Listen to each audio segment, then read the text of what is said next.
Yebo kunjalo Gumgedlela uchazile kakhulu ngabankulunkulu abangaphezulu ka-1800 baseRomi abayizithixo, kanye nonkulunkulu abangabantu, abayisisekelo sabo phela ubuKristu, njengoba phela iRome kuyiyona eyisisekelo sayo inkolo yobuKristu, okuyiyona eyahlasela u-Israyeli yabulala abantu abaningi ababehlala khona abamnyama, yase ibathumbela ezweni labo.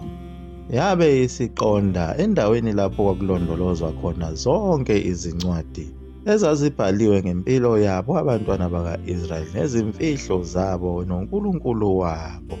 Bazithatha base bezihlola zonke ukuthi zinobungozi obungakanani ekuketuleni umbuso weRome.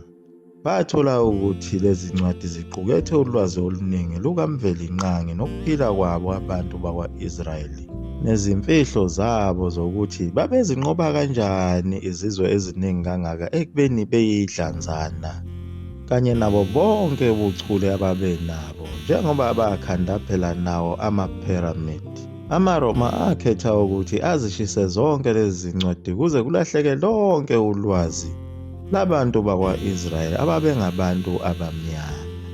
Zonke lezi ncwadi abazishisa zabalelwa ku-2 miliyoni.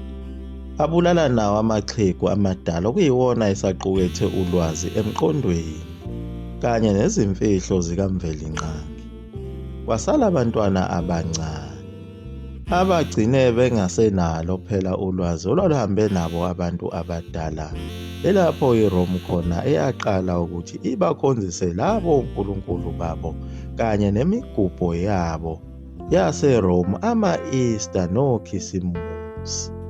Yabe isibadlisa nazo izinyama zezingulube, yabaphuzisa namawayini, bethi phela isidlo esingcwele. Phela abantwana baka-Israyeli uNkulunkulu wayebayale kahle ukuthi izilwane ezifana nazo izingulube bengalokothi bazidle, zingcolile kubo.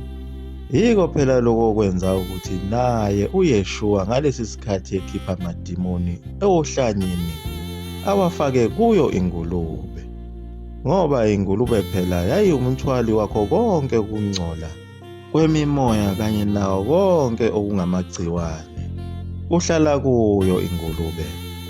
Kodwa nawe uYeshua akaqaphelanga ukuthi phela wayekwelinye izwe ngalesi sikhathi enza lento, abase bevele beqalile bedla zona izingulube, kanti lezi ngulube lezi zifuyiwe.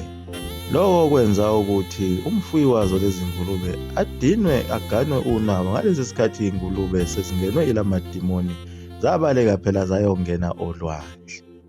Lokho kwenziwa uye uJesu lapha kusayikho lokho kwenziwa yibo abathandazi nezinyanga kanye nazo izangoma, ukuthi umuntu osuke enezilwane ethunyelelwe ngayo phela imoya emibi bese zikhipha lelo thunzi noma lezo zilwane ezikhathaza lo muntu zifake enkukhwini, ebese inkukhu ithola esilokhu ibhayiza ngakhona phela olwandle, isigcwele la madimoni akhishwe yilesi sangoma kulo muntu.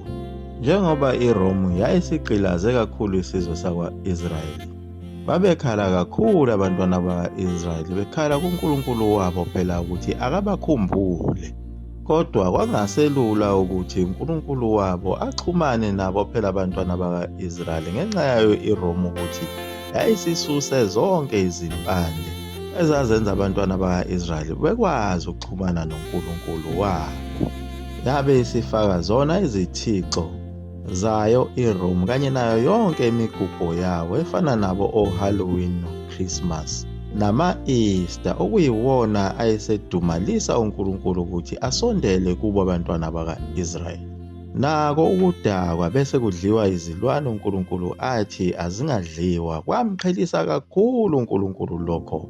Nako ukusetshenziswa kwayo kwemithi eyizigqabo eyizibunge zokulutha amadoda, lena phela sekwathiwa ama-Q-Tex, eyayisetshenziswa kakhulu khona eSodom naseGomora, yayisifikile kakhulu lapha kwa-Israyeli usetshenziswa lo muthi, kanye nazo zonke izinto zokuziphophotha ebusweni ezazikhandwe ngemithi eyizigqabo ezinzima kakhulu.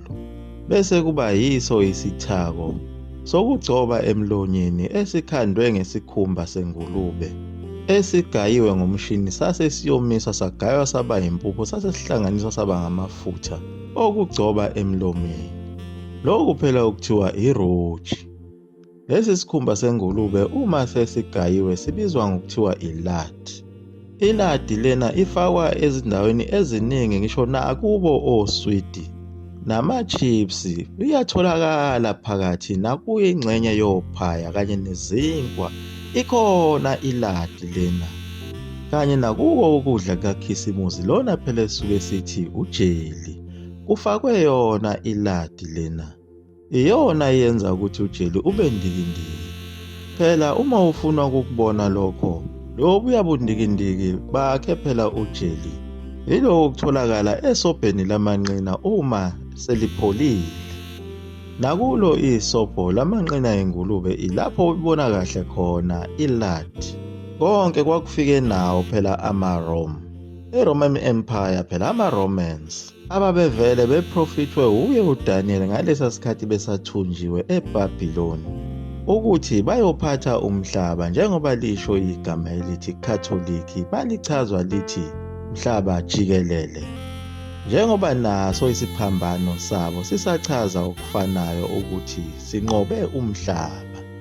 Okwaba uphawu olwabonwa ngesibonakaliso uyena uConstantine isiqhwaga sakhona eRome esabe siyinkosi enkulu siphethe umhlaba. Njengoaye phela uQueen lona wayesebusa umhlaba jikelele. IRoman Empire lena yagcine phela isibakhandele uNkulunkulu wabo phela abakwa-Israyeli.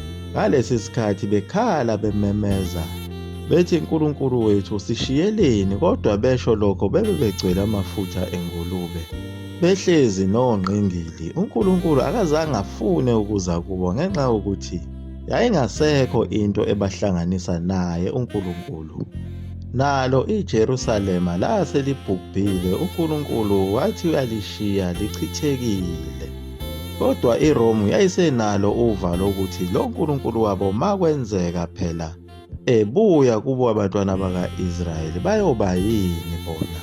Yilapho bathatha khona isinqumo sokuthi asibakhandele uNkulunkulu abazomkhonza kodwa ongasizi ngalutho. Yilapho khona okwaqala khona ukuthi uConstantine akhande kahle lenkolo yeChristianity abanikeze yona bese ebeka inkosi yabo okuthiwa nguJesus Christ abazoyidumisa.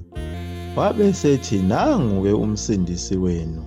Wabe sebakhombisa lesi sithombe sale nkosi yabo entsha. Wabe sethatha lesi sithombe sele nkosi yabo ekumele bayidumise uNkulunkulu wabo. Wayinamathisela kulesi siphambano sakhe esasiwumbono wakhe awubona emkhathini ukuthi ngelinye ilanga uyonqoba umhlaba wonke jikelele. Esasiphinde sichaze umfanekiso wenkemba yakhe ayinqoba ngazo izizwe kanye nalodoli awunamathisele kulesi siphambano ochaza khona ukuthi ngibanqobe ngonodoli ngababulala imiqondo. Wabe sephoqa ukuthi lesi siphambano nalono doli asifakwe kuwo wonke amathempeli sidunyiswe. IRome phela ikhona laphana izwelikazi lakhona e-Italy, eRome Peninsula. Lamazwe onke akhelene ayevuma yona lenkolo yakhona eRome ukuba isetshenziswe ukuyocindezela amazwe ase-Afrika, njengoba ihlala nkosi lakhona kuyiyona phela iBritain e-United Kingdom. Lapho onke amazwe angomakhelwane ehlanganela ukuthi azogqilaza i-Afrika. Bathi ukwehla nje mbijana kancane base beyithola i-Afrika enkulukazi. Babona ukuthi ngeke bayenze lutho ngezandla kodwa komele besebenzise umqondo. Njengoba bahlukanisa nayo i-Afrika base bethatha indawo eko-South Arabia nako-Israel bathi i-Middle East, benzela ukuthuntubeza i-Afrika amandla. Kodwa konke babekwenza ngaye phela unodoli ababefike naye owayinanyathiselwe epulangweni. Lo nodoli wabizwa ngendodana kwathiwa okholwayo indodana uyophila ingunaphakade. Amen. Iyaguqa lapho iGumkhahla Mzulu wamfutho umkhofutho into emnesuka phakade. Amen.